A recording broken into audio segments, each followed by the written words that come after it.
እሺ ውድ ቤተሰብ ዛሬ ደግሞ ለየት ያለ ትምህርት ነው ይዤላችሁ የመጣሁት። ለየት ያለ ትምህርት ማለት ነው። ዛሬ አማርኛን ማንበብ እየሞከራችሁ ያላችሁ ውድ ቤተሰቦቼ ወይም እያነበባችሁና እየተማራችሁ ያላችሁ በውስጥም ሆነ በዩቲዩብ ላይ ልትማሩ ትችላላችሁ። እናንተ ተማሪዎች አሁን የፍጥነት ህማም ነው የምናነበው። ፈጠን ብለን ነው የምናነበው እንደባለፈው ወይም እንዳለፉት ቪዲዮዎች እናንተን ረጋ ብዬ ያስነበብኩ አይደለም የሚሄደው። ዛሬ ፈጠን ብዬ ነው የማነበው። እናንተም ከኔ ጋር መፍጠን ጀምሩ ማለት ነው። እሺ ቀጥታ ወደ ትምህርቱ። አይዟችሁ በርቱ እንዳልቀድማችሁ። እሺ ጀመርኩ። 1 2 3 ሁሌም ፈጣሪ ከጎንህ አለ።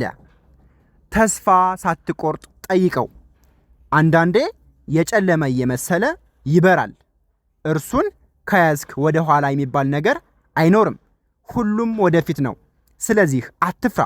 ሁሌም ቢሆን የያዝከው ትልቁን ነው እና ታሸንፋለህ። እንቀጥል።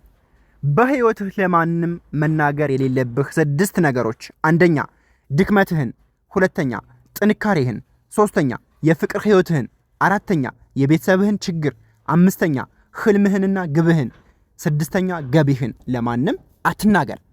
እንቀጥል።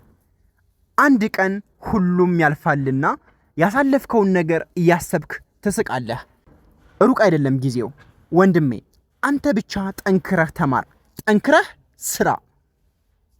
እንቀጥል። ማንንም ሰው ለመሆን አትሞክር፣ ይልቁኑ ሰዎች አንተን ለመሆን እንዲሞክሩ ጠንክረህ ስራ።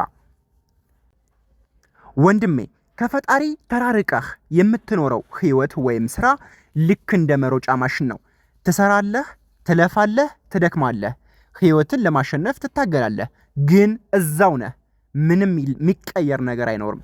ስለዚህ ወንድሜ ዓላማህን ለማሳካት ከፈለክ ወደ ፈጣሪ ቀረብ ብለህ ጸልይ። ስማኝ ጀግናው፣ ኳስ እግር ላይ የሚቆየው በጥበብ ከተያዘ ብቻ ነው። ገንዘብህም እጅህ ላይ የሚቆየው በጥበብ ከያዝከው ነው። ለመወደድ ብለህ ብርህን መበተን አቁም። ምክንያቱም ብሩ ሲያልቅ ይጠሉሃል። ዓላማህ ላይ አውለው። በጣም አሪፍ ውድ ቤተሰብ፣ ዛሬ ረጃጅም መንባቦችን ፈጠን ባለመልኩ አንብበናል። ምናልባት ከፈጠንኩባችሁ እናንተ ደግሞ እየመለሳችሁ ያስቆማችሁ ፖዝ እያደረጋችሁ ማንበብ መለማመድ ትችላላችሁ ማለት ነው። ለቻናሉ አዲስ ከሆናችሁ ሰብስክራይብ ያደረጋችሁ ቤተሰብ ሆኑ። ቪዲዮውን ደግሞ ላይክ፣ ኮሜንት፣ ሼር ማድረጋችሁ እንዳይረሳ ማለት ነው።